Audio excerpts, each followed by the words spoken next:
Halo, selamat datang di channel YouTube-nya Real Diet bersama saya Dr. Pramaditya. Sekarang kita mau bahas tentang manakah yang sebenarnya lebih penting antara turun berat badan atau turun lingkar badan.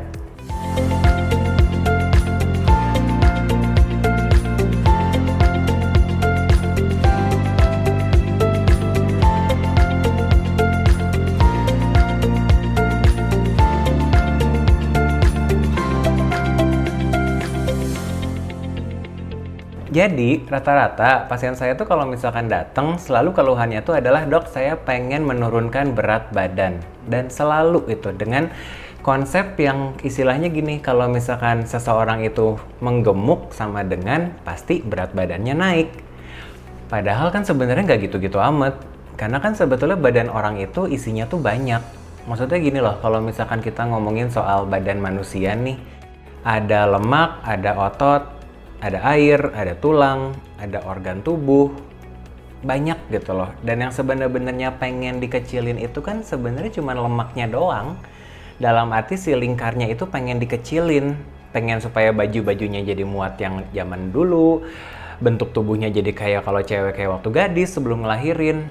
Targetnya sebenarnya itu, bukan cuman berat badan aja. Nah, jadi kalau misalkan ada pasien yang nanya ke saya pengen turun berat badan, saya jujur, saya selalu refleksnya nanya balik ke mereka, kalian merasa gemuknya di area mana? Maksudnya gini, ketika misalkan nanti kalian nyebut nih, oh saya merasa gemuknya di area lengan, perut, atau paha.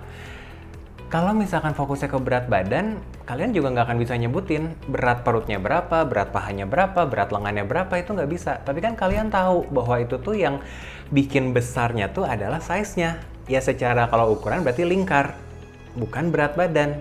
Jadi makanya biasanya saya kalau untuk pasien yang pertama kali datang, pengen kurus, saya akan berusaha ngerubah mindset mereka, fokusnya tuh lebih ke lingkar badan yang mengecil. Bonusnya adalah ukuran baju atau celana jadi mengecil juga. Perkara berat badan nanti mau turun berapa, ya itu gimana nanti deh gitu. Itu mah bonus aja, itu mah cuman kayak kebanggaan diri sendiri. Jadi kalau misalkan nih, kita kan ngomongin soal berat badan versus lingkar badan. Kalau ngomongin berat badan kan alat ukurnya tuh nomor satu adalah ya timbangan. Dimana timbangan itu yang diukur tuh umumnya adalah yang berat total. Misalkan kayak saya nih, saya beratnya 80 kilo. Ya berat totalnya 80, tapi sebenarnya kan ada breakdown-nya tuh berat lemaknya berapa, ototnya berapa, airnya berapa, tulangnya berapa. Cuman nggak ngegambarin apa-apa juga sih, cuman tahu total kilonya berapa. Tapi kan kalau saya sendiri nih, saya akan komplain pipi saya agak cabi, perut saya agak buncit. Itu nggak bisa diukur pakai berat badan, itu diukurnya pakai proporsional. Kita ngelihat di kaca, kita ngelihat di bentuk, kalau pakai baju gimana bentukannya. Nah itu yang harusnya difokusin sebetulnya, bukan cuman berat badan tok. Ngomongin nih soal berat badan, kan aku pernah satu event sama Cinta Laura. Nah terus di situ tuh kita juga ngebahas bahwa berat badan itu nggak sepenting yang dibayangkan oleh cewek-cewek. Saya pernah nanya, to the point langsung ke Cinta Lauranya, nanya, kalau nggak keberatan, boleh nggak tahu berat badanmu berapa? Terus dia dengan enteng jawabnya, berat saya 58 kilo. Itu adalah berat yang menurut banyak wanita di Indonesia adalah berat yang mengerikan. Karena menurut mereka 58 tuh, wah berarti gendut banget, berarti istilahnya perutnya maju, pahanya gede. Tapi lihat dia tuh ukuran bajunya tuh XS loh.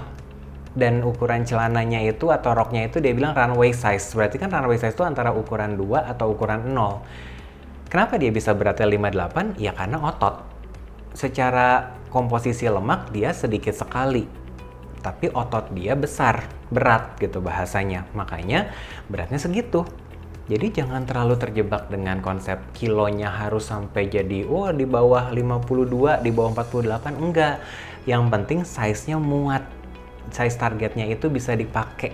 Jadi nih misalkan aku mau ngambil contoh, di kehidupan sehari-hari aja kalau misalkan kita lagi shopping nih atau lagi belanja buat kebutuhan sehari-hari di supermarket, kita tuh pas lagi ngantri misalkan, itu bisa ngeliat kan ke depan kita, samping kiri kanan kita, orang-orang seling kita tuh bentukannya apakah mereka ideal atau enggak. Kita dengan sekali ngelihat aja udah tahu, oh si ibu ini pahanya besar, bapak ini perutnya buncit, kakak yang sebelah sini misalkan oh pipinya cabi tapi pahanya kecil misalkan. Nah itu kan kita sebenarnya nggak harus tahu kilogramnya berapa.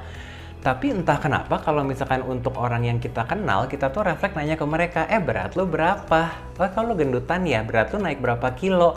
Padahal yang dilihat sama mata kita itu kan proporsi badannya mereka.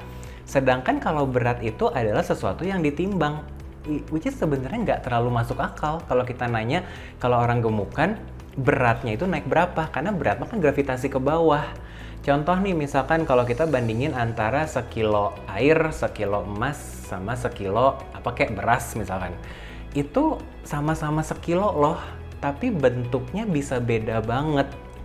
Nah, apalagi di badan orang. Di badan orang kan kita taunya cuma satu kesatuan, udah begitu gitu. Bisa aja orang tuh berat badannya sama persis, tinggi badannya sama persis, tapi bentuk badannya beda.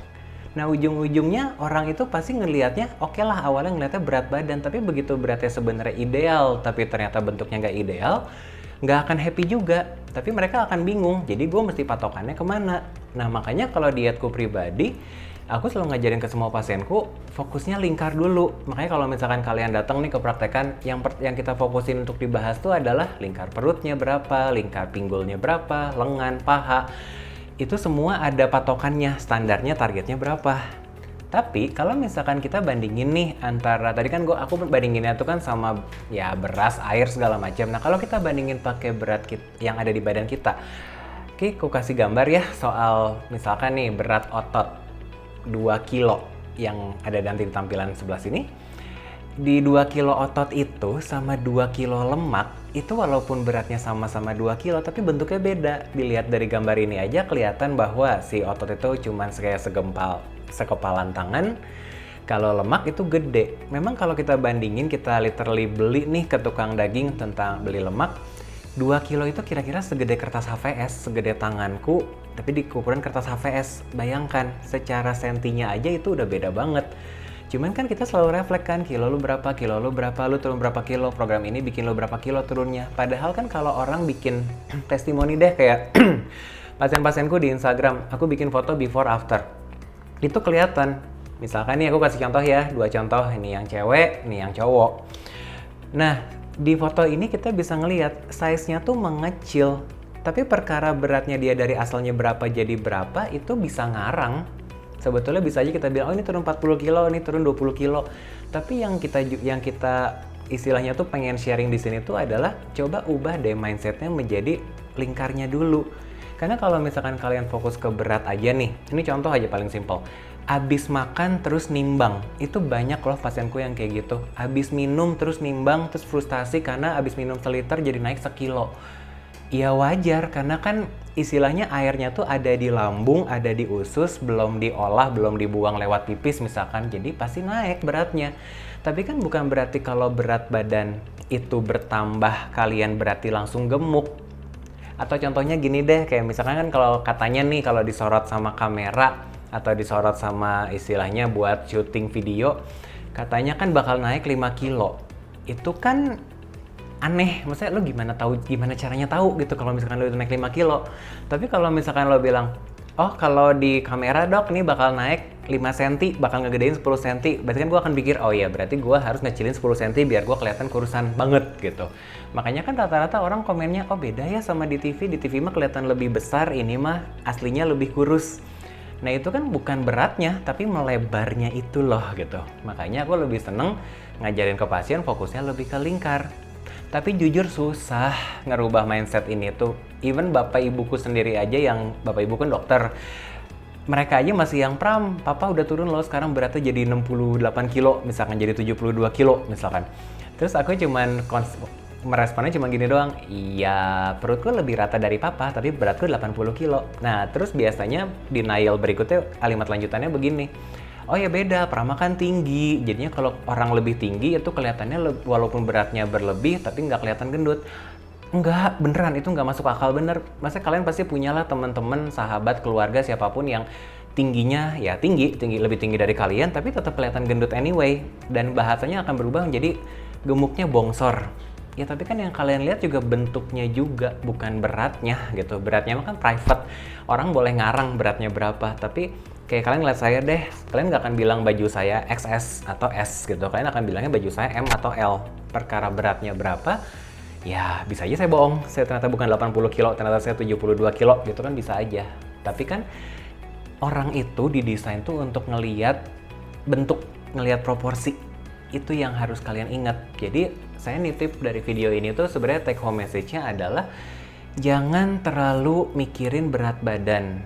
Kecuali kalau kalian tuh penyandang cacat, disabilitas yang memang harus digendong sama caregivernya. Beda cerita, itu harus nanya ke caregivernya, Bapak sanggup ngangkat orang yang bebannya berapa kilo nih buat pindah dari kursi ke tempat tidur misalkan. Iya, itu ngerti. Tapi kalau misalkan kita masih bisa jalan sendiri, kita masih bisa ya istilahnya aktivitas sendiri, berat itu bukan sesuatu yang akan menghambat bahasanya. Cuman memang banyaknya gini sih kalau saya ketemu di pasien-pasien saya tuh, saya dirujuk dari dokter mana atau misalkan saya kata tetangga saya kalau misalkan berat saya berlebihan itu menyebabkan kaki saya sakit, menyebabkan lutut saya sakit. Jujur kalau saya refleksnya gini ngomongnya, kalau misalkan memang betul berat badan itu benar-benar gara-gara tinggi badanmu sekian, berat badanmu sekian itu bikin kakimu sakit, harusnya semua orang juga sakit. Semua orang dengan tinggi badan sedirimu, berat badan sedirimu, harusnya semuanya sakit kaki, sakit lutut. Ini kan nggak semuanya begitu. Nah kenapa? Ya sebenarnya jawabannya bukan karena berat badannya tok yang misalnya terlalu naik atau terlalu tinggi, tapi lebih ke karena peradangan. Itu sih tapi topik beda lagi sih, nantilah itu mah topik YouTube berikutnya. Oke, sekian penjelasan dari saya. See you on the next episode. Ingat, eat right with real diet. Bye-bye.